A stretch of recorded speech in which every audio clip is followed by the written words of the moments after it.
میرا نام سر علی ہے، میں سیالکوٹ سے بلانگ کرتا ہوں اور میں گزشتہ اہل سنت تھا، ہوں، مگر ابھی فی الحال نہ میں سنی ہوں نہ میں شیعہ ہوں، کیونکہ میں نے اہل ٹھیک، تشیع کی کچھ کتابیں پڑھی ہیں تو اس میں کچھ ایسی باتیں مجھے ملی ہیں جو میرے مطلب ذہن کے مطابق ٹھیک نہیں ہیں، یا اچھا، غولوں اوکے، کو میز ہیں اس طرح کہہ لیں آپ، تو اس کے اوکے، کون متعلق سی؟ آپ سے رہنمائی چاہیے تھی۔ تو کیوں تو سنی کیوں نہیں ہے بھائی آپ؟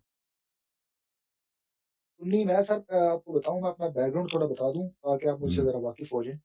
جی جی، میں پہلے نا وہ دیوبندی گروپ میں تھا، وہ جو والے ہوں، سخت اینٹی شیعہ ہوتے ہیں، مطلب ہم جی جی، کہتے ہیں شیعوں کو مار دو تو جنت ملے گی۔ تو بعد میں نا میں مولانا سعد وغیرہ اور محمد علی انجینئر کو میں نے سننا شروع کیا اور اس طرح کے باقی جو اسپیکر وغیرہ ہیں، تو مجھے نا تھوڑا آئیڈیا ہوا کہ کتابیں پڑھنی چاہیے اور دیکھنا چاہیے، لوگوں کی سنی سنائی بات پہ نہیں رہنا چاہیے۔ ہوں، تو تب سے میں نے اس کو کاؤنٹر چیک کیا ان کی باتوں کو، تو مجھے کچھ باتیں ایسی لگی کہ مطلب میں اپنی وہ گزشتہ جماعت سے نا منحرف ہو گیا۔ اچھا، تو میں کافی عرصہ ان دونوں کا فالوور رہا ہوں، محمد علی ہوں، انجینئر کا اور مولانا سعد صاحب کا، مگر پھر ان کی باتوں میں بھی نا کچھ ایسی مطلب انہوں نے ڈنڈی وغیرہ ماری، تو وہ کچھ روایات کو جعلی کہتے تھے، کچھ کو صحیح کہتے تھے۔ جب میں نے کاؤنٹر چیک کیا تو خاص طور پہ وہ اہل بیت کے بارے میں کافی زیادہ وہ مطلب معاویہ پہ رک جاتا ہے، اس جانتے ہی ہیں۔ اور تو معاویہ ان کا ایک اس سے ایک ہے نا، معاویہ ان کے لیے ایک مورچے کے ایسا رکھتا ہے کہ معاویہ سے آگے نہیں بڑھنے دینا کسی کو نا۔ ہاں بالکل، وہ ہمارے ادھر کہتے ہیں نا بلی کا بکرا، تو اس کو بلی کا ہوں، بکرا بنا دو باقی سب کچھ اچھا۔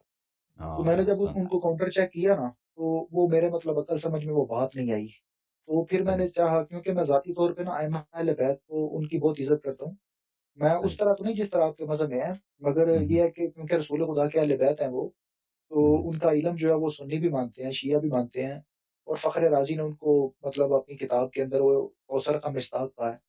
تو جب یہ باتیں مجھے پتہ چلی تو میں نے ان کے بارے میں جاننا شروع کیا، تو آپ کی کتابیں میں نے پڑھی اہل تشیع کی نا، اس میں کچھ باتیں مجھے ملی وہ بہت اچھی تھی، مگر کچھ ملی ان کے اوپر نا میرا ذہن مطمئن نہیں ہوا، یا پھر مجھے صحیح طرح سمجھ نہیں آئی۔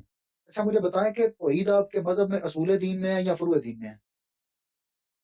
توحید دین کی اساس توحید ہے بھائی، سب کچھ کا اساس، نبوت کا اساس، امامت کا اساس، دین کا اساس، اللہ ہے تو دین ہے نا، اللہ حق ہے تو دین ہے۔ اگر میں آپ سے اس کے بارے میں دو روایتیں آپ کو پڑھوں گا اور پھر اپنا جی سوال کروں گا، آپ مجھے جی ذرا اجازت دے تو۔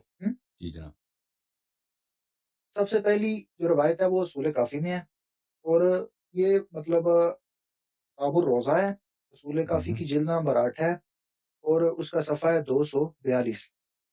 تو وہاں پہ امام جعفر صادق جو ہے نا ان سے یہ روایت ہے، اوکے، اس کی سند ہے علی بن محمد بن عبداللہ عن ابراہیم عن اسحاق عن عبداللہ بن حماد بن مسکان عن ابی عبداللہ علیہ السلام قال نحن اصل کل خیر۔ ہوں، تو امام اوکے، جعفر صادق فرماتے ہیں کہ ہم ہر خیر کی اصل ہیں، ومن ٹھیک، فروعنا کل البر، اور ہر ٹھیک، جو بر ہے نیکی ہے وہ ہماری فرع ہے، ہوں، ومن البر توحید، اور توحید بر میں سے ہے۔ ہوں، اگر یہ روایت دیکھی جائے تو پھر امام کے قول کے مطابق جو ہے توحید وہ اصول دین میں تو نہ رہی، وہ تو پھر امامت کے بعد آئے گی اور وہ فروع دین میں ہوگی۔ عزیزو یہ کتاب ہے الروضۃ من الکافی، جلد نمبر 8، اس میں سے صفحہ نمبر 242 جاتے ہیں، جلد نمبر 8 الروضہ من الکافی، یہاں پہ صفحہ نمبر 242، جس حدیث کا میرے بھائی نے ذکر کیا ہے وہ صحیح فرما رہے ہیں، وہ حدیث ہے کافی میں، بلے وہ حدیث یہ ہے، حدیث یہ، بسم اللہ الرحمن الرحیم، ان ابن مسکان روایت کرتے ہیں امام صادق علیہ السلام، نحن اصل کل خیر، ہر خیر، ہر اچھی بات کی جڑ ہم ہیں، ومن فروعنا کل بر، اور ہمارے شاخوں میں سے ہر اچھی بات ہے، بر، ہر نیکی ہے، ومن البر التوحید، نیکی میں سے ہے توحید ہے، والصلاۃ والصیام وکظم الغیظ، نماز، روزہ اور غضب کو کنٹرول رکھنا، والعفو عن المسیء، اور کسی خطا کار کو بخشش کرنا، ورحمت الفقیر، اور فقیر پہ رحم کرنا، وتعہد الجار، اور اپنے ہمسائے کو وزٹ کرنا، اس سے نیکی کرنا، پڑوسی کا، والاقرار بالفضل۔ اچھا، یہاں پہ جو ان کے ذہن میں یہ ہے کہ امام علیہ السلام نے فرمایا تھا ہم اصل ہیں، اور ہمارے جی جی فروع میں سے کیا ہے، ہمارے فروع میں سے توحید ہے۔ دیکھو شیعہ مذہب میں تو یہ اس بات میں تو کوئی شک ہی نہیں ہے، یعنی اللہ تعالیٰ اہل بیت علیہ السلام کے خالق ہیں، یہ تو اہل بیت علیہ السلام نماز پڑھتے تھے، اپنی نمازوں میں روتے تھے اللہ کے سامنے، تضرع کرتے تھے، حج پہ جاتے تھے، روزے رکھتے تھے، وہ اپنے آپ کو عبد کہتے تھے، وہ خود تشہد پڑھتے تھے، اپنے نماز میں تشہد پڑھتے لا الہ اشہد ان لا الہ الا اللہ واشہد ان محمدا عبدہ ورسولہ صلی اللہ علیہ وآلہ وسلم. اور ان سے جو دعائیں مذکور ہیں وہ کس طرح روتے تھے، امام زین العابدین علیہ السلام کس طرح لمبے لمبے سجدے کرتے تھے اور کتنے آنسو بہاتے تھے، یہ تو سب کو معلوم ہے. یہاں پہ توحید کا مطلب کیا ہے عزیزو؟ توحید کا مطلب یہ ہے کہ ہم اللہ کو ایک جانیں، اللہ کو ہم ایک سمجھے، ایک جانیں.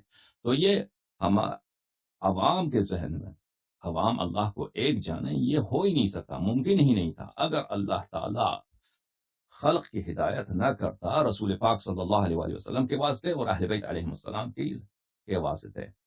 یعنی اللہ تعالیٰ کو کوئی نہیں پہچانتا کہ اللہ کون ہے، اس کی صفات کیا ہیں، اس کی پرستش کرنی چاہیے، اور اگر اس کی پرستش کرتے ہیں، عبادت کرتے ہیں تو کس طرح سے کرتے ہیں. ٹھیک ہے نا؟ یہ کسی کے بشر ہمیشہ گمراہی میں ہوتی، جہالت میں ہوتا، شرک میں ہوتا.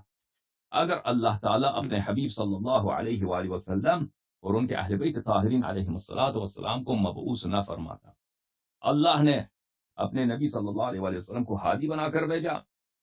ان سے پہلے بھی انبیاء تھے، انہوں نے بھی توحید کی پرچار کی ہے، وہ اپنے اقوام کو بتایا توحید کیا ہے. انبیاء اگر نہ ہوتے تو توحید نہ ہوتی، اور ہمارے نبی صلی اللہ علیہ وآلہ وسلم نہ ہوتے تو توحید نہ ہوتی، اور اہل بیت طاہرین علیہ السلام نہ ہوتے تو توحید نہ ہوتی.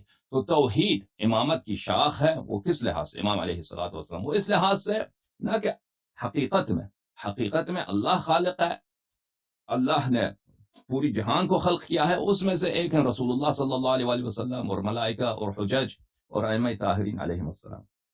حقیقت میں اللہ اصل ہے، لیکن ظاہری طور پر ہم جس معاشرے میں رہتے ہیں، ہم انسانوں کے لیے اصل پیغمبر ہیں اور اصل امامت ہے ائمہ طاہرین علیہ السلام. اگر یہ نہ ہوتے، نہ ہم اللہ کو جانتے، نہ ہمارے پاس توحید ہوتی، نہ ہم جانتے کہ اللہ کی کون ہے، اس کی صفات کیا ہیں اور اس کی کس طرح عبادت کرتے. اب ہم یا ہندو ہوتے ہیں، یا بت پرست ہوتے ہیں، یا کسی کوئی بھی عقیدہ ہوتا. اللہ کو اگر جانتے بھی، نام سے جانتے، لیکن اس کی صفات کو نہ جانتے اور اس کی عبادت کس طرح کرنی چاہیے وہ نہ جانتے. تو اس سے مراد یہ نہیں ہے کہ اہل بیت علیہ السلام نے اللہ کو بنایا ہے، اللہ کو خلق کیا. اللہ اہل بیت علیہ السلام کے مخلوق ہیں، اہل بیت علیہ السلام اصل ہیں، اللہ فرع ہے. نہیں، اہل بیت علیہ السلام اللہ کے بندے ہیں، اللہ کے محتاج ہیں، اللہ نے ان کو خلق کیا ہے، اللہ ان کو روزی دیتا ہے. اللہ ان کو روزی نہ دے تو وہ بھوک سے مر جائیں. اللہ تعالیٰ اگر جس وقت چاہے ان کی حیات کو قبض کر رہے ہیں، وہ تو دنیا سے مر جائیں. ٹھیک ہے نا؟ اللہ تعالیٰ چاہے ان پہ فقر مسلط کر دے. ہمارے نبی صلی اللہ علیہ وسلم کے بھی دفعہ ہوتا ہے کہ ان کے پاس پیسے نہیں ہیں، بھوکے ہوتے ہیں. اللہ تعالیٰ چاہے ان کو امیر بنائے، پیسے دے دیں. ٹھیک ہے نا؟ اللہ تعالیٰ چاہے ان کو معجزے دے دیں. اللہ تعالیٰ چاہے ایک ظالم کو ان پہ مسلط کریں. تو اللہ تعالیٰ کی قدرت اور اس کی خالقیت کی وہ تو حقیقت ہے، وہ تو ایک بدیہی بات ہے، وہ تو سب جانتے ہیں کسیوں کا عقیدہ یہ ہے. اور امامت کے مسئلے میں بھی اہل بیت علیہ السلام ہر طرح سے اللہ کے بندے ہیں، اللہ کے مخلوق ہیں، اللہ کے سامنے حاجت مند ہیں. ہر طرح کھانا بھی اللہ سے ملتا ہے، ان کو سانس بھی لیتے ہیں اللہ کی حول و قوت سے، عبادت بھی کرتے ہیں اللہ کی حول و قوت سے. اگر معجزے بھی صادر ہوتے ہیں تو اللہ نے ان کو معجزے دیے ہیں. اگر عصمت طہارت ہے وہ بھی اللہ نے ان کو دیا ہے، اگر علم ہے وہ بھی اللہ نے ان کو دیا ہے، ہادی بھی ان کو اللہ نے بنایا ہے. لیکن ہم مسلمانوں کے لیے یہ ہے کہ ہم اللہ کو نہ جانتے. حقیقت یہ ہے ہم اللہ کی معرفت، ہم بت پرست ہوتے، ہم مشرک ہوتے اگر رسول اللہ صلی اللہ علیہ وسلم تشریف نہ لاتے اور اللہ تعالیٰ اہل بیت طاہرین علیہ السلام کو ان کے اوصیاء نہ بناتے. یہ اس حدیث کا مقصد. جی حکم.